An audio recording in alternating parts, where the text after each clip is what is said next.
Hello friend, good morning to all of you.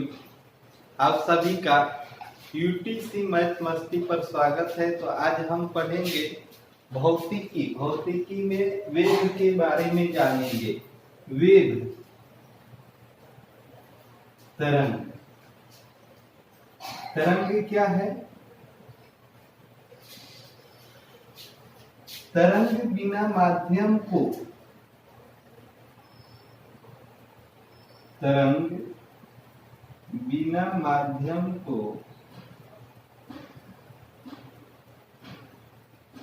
बिना माध्यम को प्रभावित किए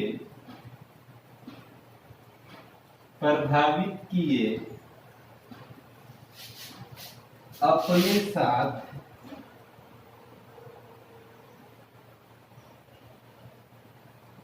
ऊर्जा लेकर चलती है।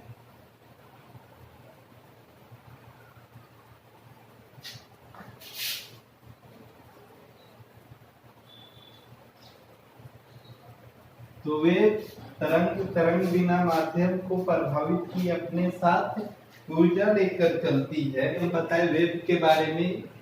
तो वेग दो प्रकार के होते हैं, एक इलेक्ट्रोमैग्नेटिक वेव, दूसरा होता है मैकेनिकल वेव। एक होता है विद्युत चुंबकीय तरंग, दूसरा होता है यांत्रिक तरंगे।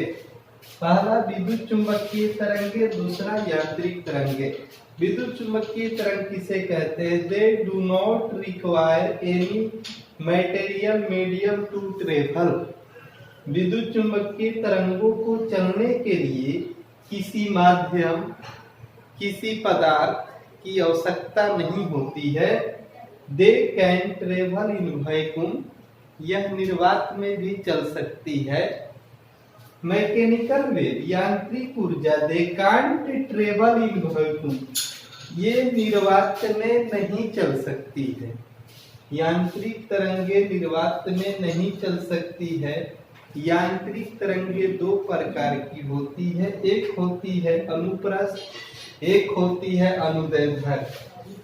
माध्यम के अणुओं के बीच जब लंबवत गति होती है तो ऐसे तरंगे अनुप्रस्थ तरंगे कहलाती है। जब माध्यम के अणुओं के बीच समानांतर गति होती है तो ऐसे तरंगे अनुदैर्ध्य तरंगे कहलाती है। जैसे ध्वनि कैसी तरंगे हैं? अनुदैर्ध्य यांत्रिक तरंगे हैं। ध्वनि कैसी तरंगे हैं? अनुदैर्ध्य यांत्रिक तरंगे हैं। जल की सतह पर उत्पन्न तरंगे कैसी होती है? अनुप्रस्थ होती है न। ध्वनि कैसी तरंगे हैं? अनुदैर्ध्य होती है। ये केवल सॉलिड और लिक्विड में होती है। अनुप्रस्थ तरंगे केवल सॉलिड और लिक्विड में होती है। अनुदैर्ध्य तरंगे, हम जानते हैं कि ध्वनि तरंगे सॉलिड, लिक्विड और गैस तीनों माध्यम में होती है। सॉलिड, लिक्विड और गैस तीनों माध्यम में होती है। तो हमने अभी पढ़ा मैकेनिकल वेव के बारे में और विद्युत चुंबकीय इलेक्ट्रोमैग्नेटिक वेव के बारे में, विद्युत चुंबकीय तरंग के बारे में। यांत्रिक तरंगे दो प्रकार की होती है, एक अनुप्रस्थ होती है, एक अनुदैर्ध्य होती है। जैसे कि ध्वनि कैसी तरंगे हैं? अनुदैर्ध्य तरंगे हैं। अनुदैर्ध्य जब समानांतर गति होती है अणुओं के बीच तो उसे अनुदैर्ध्य तरंगे कहा जाता है। जब अणुओं के बीच लंबवत गति होती है तो उसे अनुप्रस्थ तरंगे कहा जाता है। जैसे अनुप्रस्थ तरंगे का एग्जाम्पल बताए कि रस्सी में उत्पन्न तरंगे और पानी के सतह पर उत्पन्न तरंगे कैसी तरंगे हैं? अनुप्रस्थ तरंगे हैं। अब हम पढ़ेंगे विद्युत चुंबकीय तरंगों के बारे में। हम अभी पढ़े कि विद्युत चुंबकीय तरंगे वैसी तरंगे होती है जिसको चलने के लिए किसी माध्यम की आवश्यकता नहीं होती है। विद्युत चुंबकीय तरंग,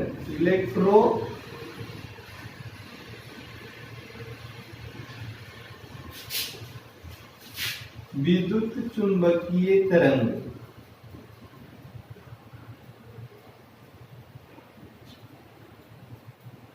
तरंग, electro magnetic wave. Electromagnetic wave के बारे में पढ़ेंगे। जैसे कि आप लोग जानते हैं कि सभी विद्युत चुंबकीय तरंगे,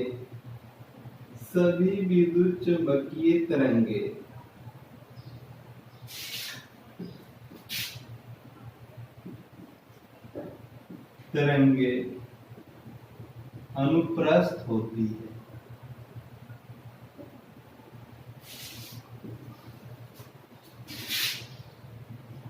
सभी विद्युत चुंबकीय तरंगे कैसी होती है? अनुप्रस्थ होती है। जैसे एग्जाम्पल, कौन कौन सी विद्युत चुंबकीय तरंगे हैं? पूछता है कि इनमें से कौन विद्युत चुंबकीय तरंगे हैं।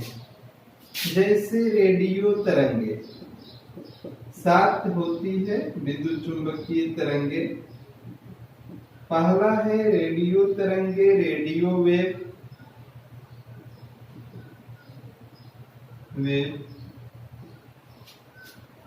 दूसरा है सूक्ष्म तरंगे, माइक्रोवेव। माइक्रोवेव कैसी तरंगे हैं? विद्युत चुंबकीय तरंगे हैं। रेडियो तरंगे कैसी तरंगे हैं? विद्युत चुंबकीय तरंग है। तीसरा अवरक्त किरण के बारे में जानते होंगे। अवरक्त किरणें कैसी तरंगे हैं? इंफ्रारेड विद्युत चुंबकीय तरंग है। अवरक्त किरणें। चौथा है आपको दृश्य किरणें, दृश्य प्रकाश, जिसे प्रकाश भी कहते हैं। प्रकाश कैसी तरंग है? विद्युत चुंबकीय तरंग है। विजिबल लाइट, प्रकाश कैसी तरंगे हैं? विद्युत चुंबकीय तरंगे हैं। अगला है पराबैंगनी किरण। पराबैंगनी किरण, पराबैंगनी किरण, अल्ट्रावायलेट,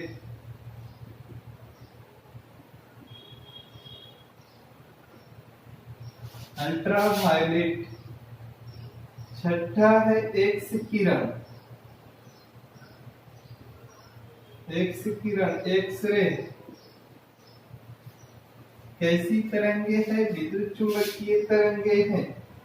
एक्सरे। उसके बाद है गामा किरण। गामा किरण कैसी तरंगे हैं? ये भी गामा किरण भी जो है, गामा रे भी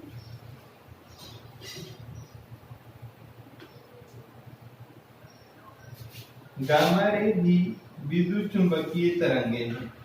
तो विद्युत चुंबकीय तरंग 7 होती है। रेडियो तरंग, सूक्ष्म तरंग, अवरक्त किरण, दृश्य प्रकाश, पराबैंगनी किरण, एक्स किरण और गामा किरण। ये सभी जो है कैसी किरणें हैं? कैसी तरंगे हैं? विद्युत चुंबकीय तरंग है। तो अभी हम पढ़े विद्युत चुंबकीय तरंग के बारे में। 7 प्रकार की किरणें जो होती हैं वो विद्युत चुंबकीय तरंगे होती है। प्रकाश कैसी तरंगे हैं? विद्युत चुंबकीय तरंग है। और ध्वनि कैसी तरंगे हैं? यांत्रिक तरंगे या अनुदैर्ध्य तरंगे। प्रकाश कैसी तरंगे हैं? अनुप्रस्थ तरंगे हैं। अब हम पढ़ेंगे साउंड के बारे में, ध्वनि के बारे में। ध्वनि के बारे में अभी बताए कि ध्वनि कैसी तरंगे हैं। ध्वनि तरंगे, ध्वनि अभी हम बताएं कि ध्वनि यांत्रिक अनुदैर्ध्य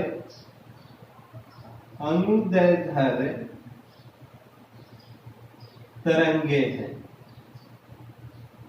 ध्वनि यांत्रिक अनुदैर्ध्य तरंगे हैं। ध्वनि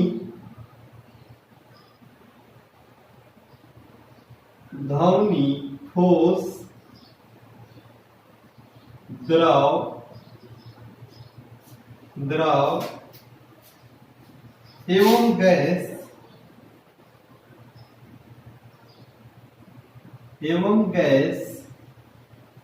तीनों माध्यम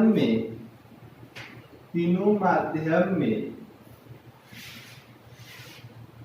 चल सकती है।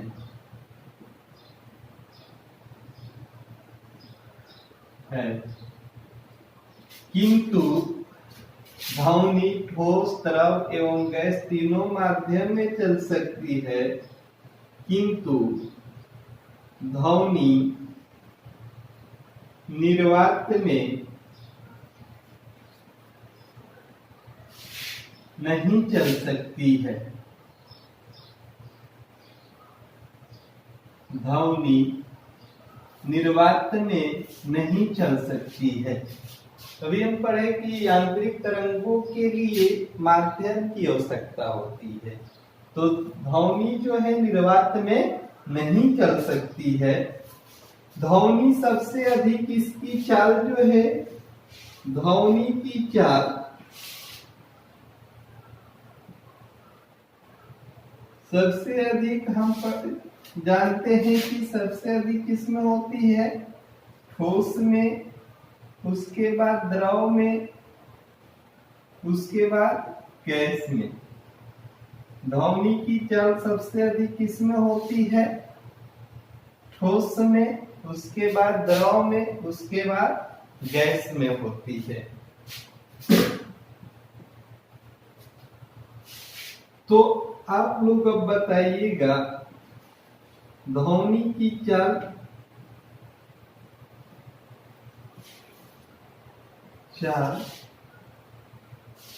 सबसे अधिक होगी किस माध्यम में, सबसे अधिक होगी।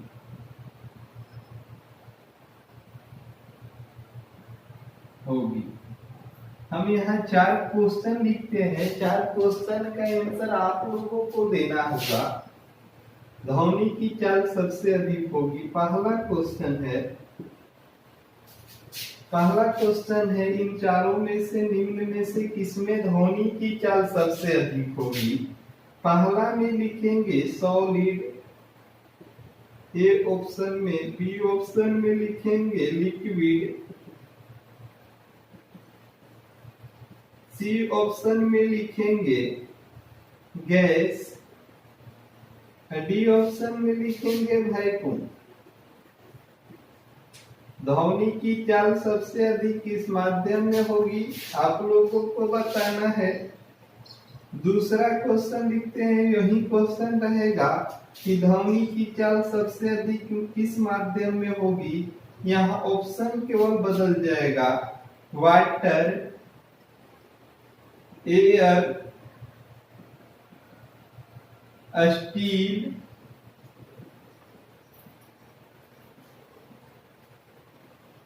वैक्यूम। तीसरा क्वेश्चन भी वही रहेगा, केवल ऑप्शन बदलेगा। तीसरा क्वेश्चन होगा ऑप्शन केवल बदलेगा कि ध्वनि सबसे अधिक किस माध्यम में होगी।